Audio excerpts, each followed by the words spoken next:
Assalamualaikum warahmatullahi wabarakatuh. Kami dari kelompok 6, nama saya Teguh Andrianto Habibillah dan teman saya Rizky Darmawan, lalu Jendri Dwi Rezaldi. Kami dari kelompok 6 akan menjelaskan materi di minggu ke-7, yaitu tentang populasi, sampel, korelasi, dan regresi. Ya, populasi sendiri memiliki arti wilayah generalisasi dari objek atau subjek yang mempunyai kualitas dan karakteristik tertentu, di mana ditetapkan oleh peneliti untuk dipelajari dan kemudian ditarik kesimpulan. Unsur-unsur populasi sendiri yaitu orang tua atau benda memiliki karakteristik. Contoh, semua mahasiswa setia Dewantara Jombang. Atau satu orang bisa menjadi sampel selama memiliki semua karakteristik yang dibutuhkan. Contoh dalam dunia kedokteran. Yang berikutnya yaitu sampel. Sampel adalah sebagian dari populasi. Apa yang dipelajari dari sampel, kesimpulan dapat diperlakukan untuk populasi. Populasi sendiri disimbolkan dengan huruf N besar dan sampel disimbolkan dengan huruf N kecil. Alasan pengambilan sampel. Alasan yang pertama yaitu keterbatasan waktu, biaya, dan tenaga yang dimiliki setiap peneliti. Alasan yang kedua yaitu penelitian yang bersifat penjajakan. Alasan yang ketiga yaitu setiap unsur dalam populasi memiliki karakter yang sama atau homogen. Ukuran sampel. Yang pertama yaitu biaya, waktu, tenaga yang tersedia. Yang kedua derajat keseragaman atau homogenitas. Yang ketiga rancangan analisis, deskriptif, korelasi, komparasi. Yang keempat banyaknya unsur dalam populasi. Teknik-teknik dalam pengambilan sampel. Dan yang pertama yaitu sampel acak. Probability sampling meliputi simple random sampling, stratified random sampling, cluster atau area sampling. Dan yang kedua yaitu sampel tidak acak, non probability sampling meliputi systematic sampling, quota sampling, accidental sampling, purposive sampling, and snowball sampling. Ya, di sini kami akan menjelaskan satu persatu, mulai dari sampel acak, probability sampling. Yang pertama, simple random sampling. Jika setiap unsur dalam populasi dianggap sama atau homogen oleh peneliti, atau perbedaan-perbedaan yang ada dalam setiap unsur populasi tidak dianggap penting oleh peneliti dan jumlah unsur dalam populasi tidak begitu banyak. Yang kedua, stratified random sampling dipakai jika unsur populasi heterogen. Contoh, heterogen dalam jenis kelamin, pendidikan, pendapatan, status pekerjaan. Keragaman tersebut bermakna bagi analisis penelitiannya, maka agar tidak terambil hanya dari kelompok atau strata tertentu saja, gunakan cara ini. Yang ketiga, cluster area sampling digunakan untuk menentukan sampel bila objek yang diteliti sangat luas. Contoh, jumlah penduduk satu negara, provinsi, atau kabupaten. Teknik sampel dilakukan bertahap dari negara, provinsi, kabupaten. Setelah terpilih sampel terkecil, baru dipilih sampel acak. Berikut sampel tidak acak, non-probability sampling. Yang pertama yaitu systematic sampling. Digunakan jika jumlah unsur dalam populasi sedemikian besar dan dianggap homogen. Dan ketika peneliti tidak mempunyai alat pengambilan sampel secara acak yang baik, pakailah cara ini. Peneliti menentukan unsur dalam populasi yang keberapa yang akan diambil sebagai sampel. Kemudian kuota sampling, menentukan sampel yang mempunyai ciri-ciri tertentu sampai jumlah kuota yang ditetapkan. Contoh, penelitian pendapat masyarakat tentang pelayanan dalam mengurus IMB. N sama dengan 500. Jika belum dapat 500, maka penelitian dianggap belum selesai. Kemudian yaitu accidental sampling. Pengambilan sampel berdasarkan kebetulan ditemuan oleh peneliti yang dapat digunakan sebagai sampel sesuai kriteria objek yang akan diteliti.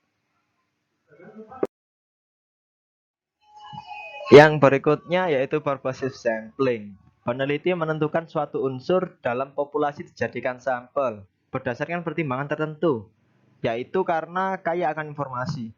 Contoh, seorang kepala sekolah dijadikan sampel penelitian ketika peneliti yakin bahwa informasi atau data yang ingin diperolehnya akan banyak dimiliki oleh kepala sekolah tadi. Yang terakhir yaitu snowball sampling. Cara ini dipakai jika peneliti tidak mengetahui banyak siapa yang menjadi unsur dalam populasi penelitiannya. Dia hanya tahu 1 atau 2 orang saja. Untuk memperoleh sampel lebih banyak lagi, maka dia bisa minta tolong pada sampel pertama dan kedua untuk mencarikan sampel berikutnya. Ya, kita masuk ke materi regresi linear sederhana. Regresi sendiri memiliki arti suatu alat analisis yang menitikberatkan pada pengaruh suatu variabel terhadap variabel lain. Terdiri dari variabel independen atau bebas dan dependen atau terikat. Diagram pencar, scatter plot, menggambarkan hubungan dua variabel dalam bentuk grafis. Terdiri dari diagram hubungan positif, arah condong ke kanan, diagram hubungan negatif, arah condong ke kiri, diagram hubungan berbentuk garis lengkung, dan diagram tidak mempunyai hubungan, berupa titik-titik yang berpencar tidak membentuk arah.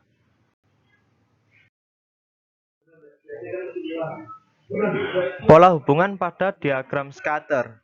Ya, teman-teman bisa melihat ketika gambar tersebut, kita mulai dari gambar yang paling kiri.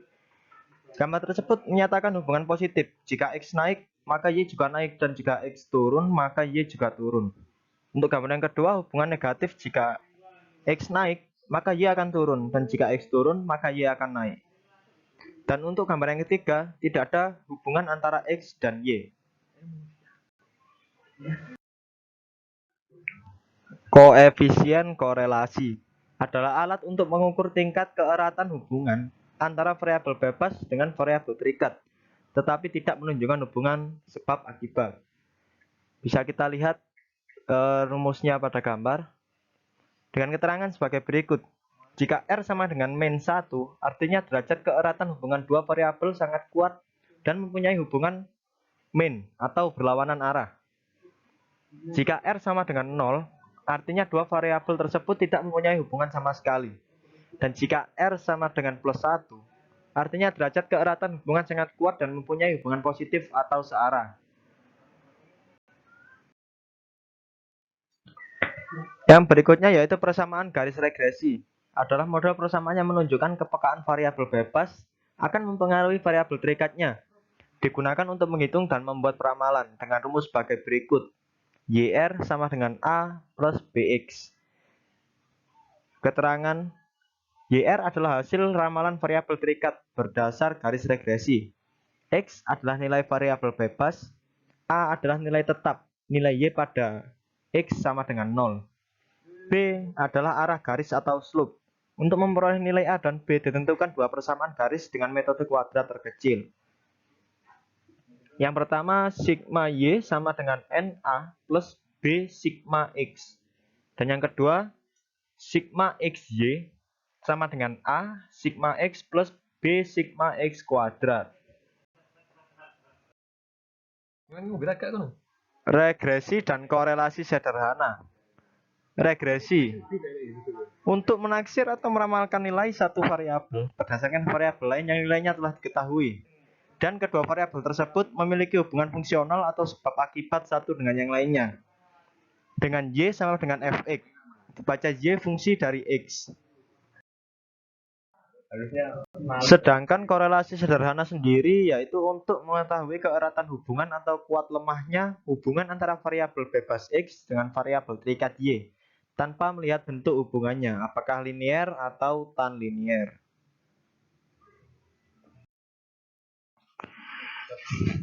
Yap, okay guys.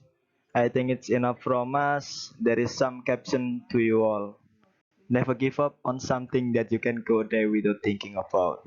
Jangan lupa like, share, and subscribe. Sekian dari kami. Wassalamualaikum warahmatullahi wabarakatuh.